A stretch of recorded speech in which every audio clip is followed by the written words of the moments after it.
Categories of Beings. Volume 7, Part 1. Ananda, each of these categories of beings is replete with all 12 kinds of upside-down states, just as pressing on one's eye produces a variety of flower-like images. With the inversion of wonderful perfection, pure understanding of the true mind becomes glutted with false and random thoughts. Now, as you cultivate towards certification to the samadhi of Buddha, you will go through 3 gradual stages in order to get rid of the basic cause of these random thoughts. They work in just the way that hot water mixed with the ashes of incense cleanse a vessel that has held poisonous honey. Afterwards, such a vessel can be used to store sweet dew. What are the 3 gradual stages?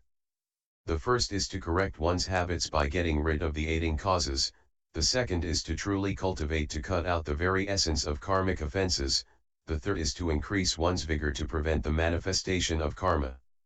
What are aiding causes?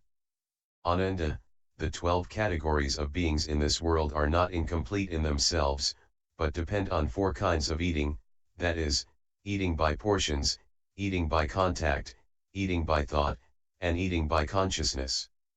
Therefore, the Buddha said that all beings must eat to live. Ananda, all beings can live if they eat what is fresh, and they will die if they take poison. Beings who seek samadhi should refrain from eating 5 pungent plants of this world. If these 5 are eaten cooked, they increase one's sexual desire, if they are eaten raw, they increase one's anger. Therefore, even if people in this world who eat pungent plants can expound the 12 divisions of the sutra canon, the gods and immortals of the 10 directions will stay far away from them because they smell so bad. However, after they eat these things the hungry ghosts will hover around and kiss their lips. Being always in the presence of ghosts, their blessings and virtue will dissolve as the days go by, and they will experience no lasting benefit. People who eat pungent plants and also cultivate samadhi will not be protected by the bodhisattvas, gods, immortals, or good spirits of the 10 directions. Therefore, the tremendously powerful demon kings, able to do as they please, will appear in the body of a Buddha and speak Dharma for them, denouncing the precepts and praising lust, rage, and delusion. When their lives end, these people will join the retinue of demon kings. When they use up their blessings as demons, they will fall into the unintermittent hell. Ananda, those who cultivate for bodhi should never eat the 5 pungent plants. This is the first of the gradual stages of cultivation. What is the essence of karmic offenses? Ananda, beings who want to enter samadhi must first firmly uphold the pure precepts. They must sever thoughts of lust, not partake of wine or meat, and eat cooked rather than raw foods. Ananda, if cultivators do not sever lust and killing, it will be impossible for them to transcend the triple realm. You should look upon lustful desire as upon a poisonous snake or a resentful bandit. First hold to the hero's 4 or 8 parajikas in order to control your physical activity, then cultivate the bodhisattva's pure regulations in order to control your mental activity. When the precepts are successfully upheld, one will not create karma that leads to mutual rebirth and mutual killing in this world.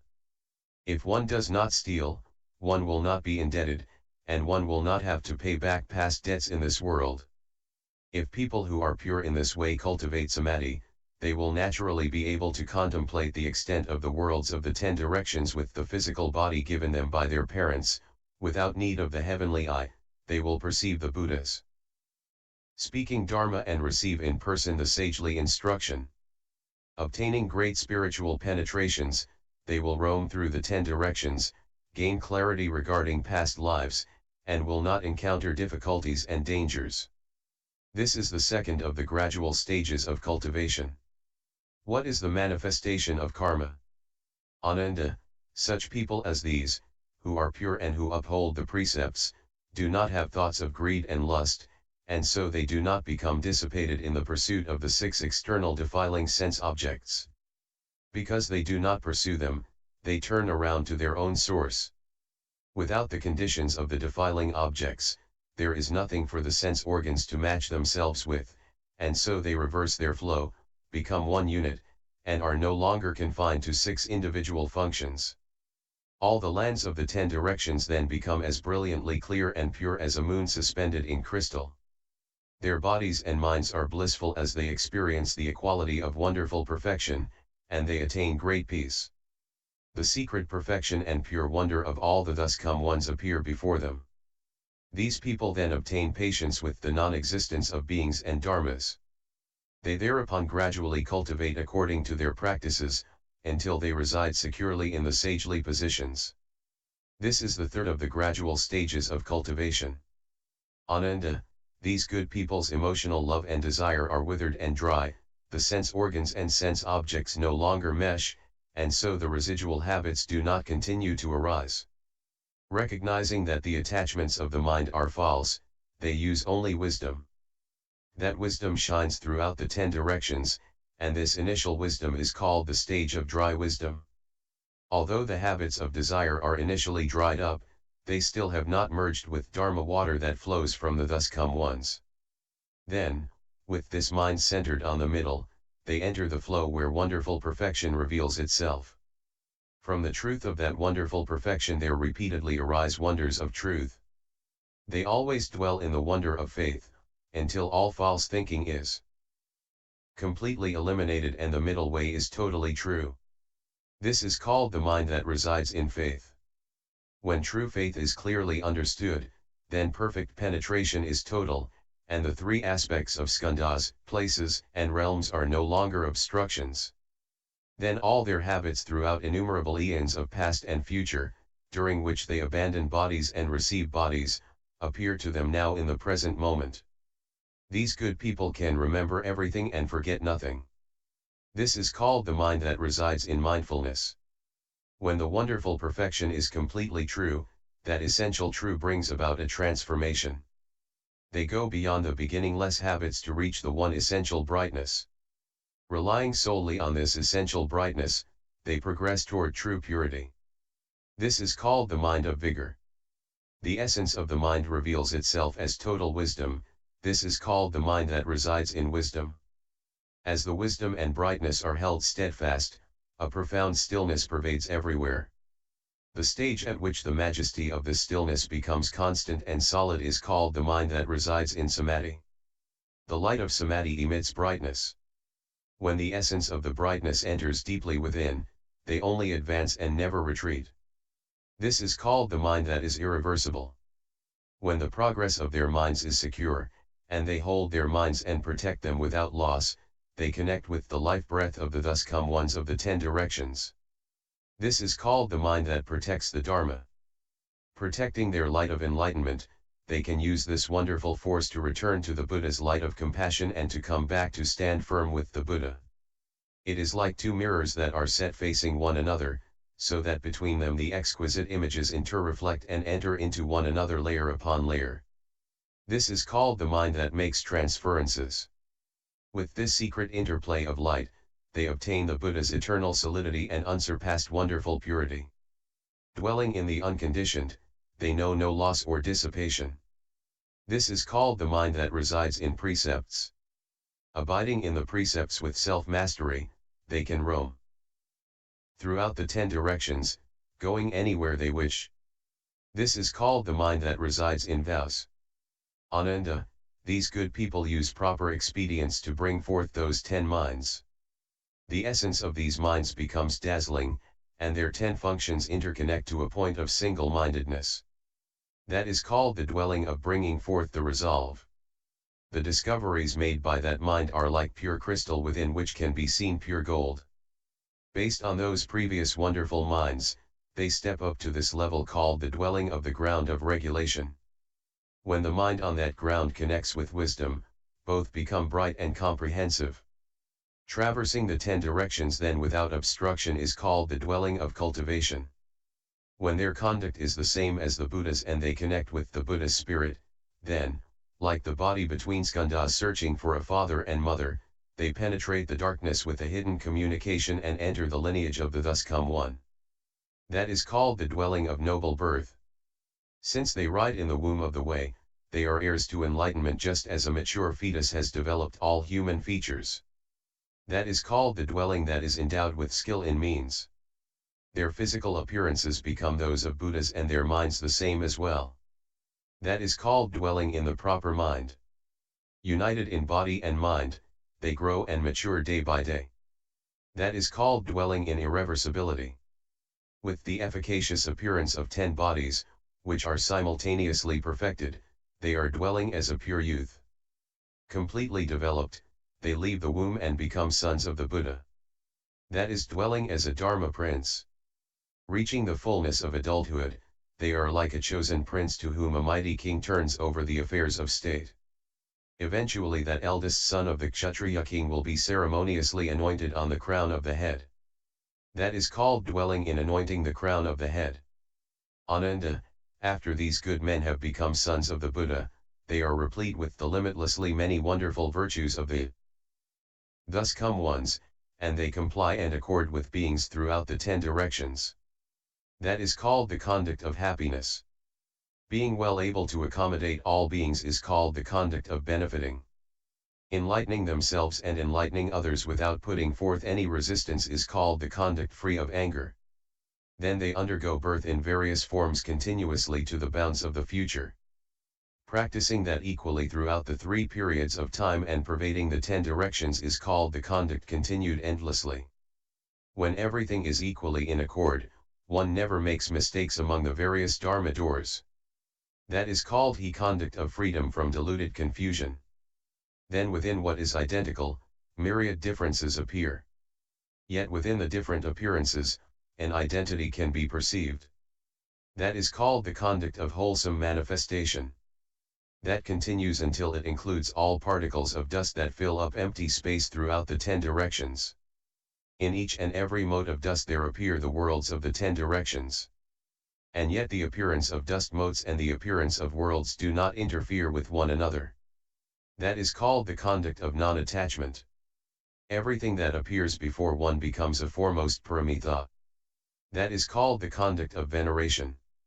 With such perfect fusion, one can model oneself after all the Buddhas of the 10 directions.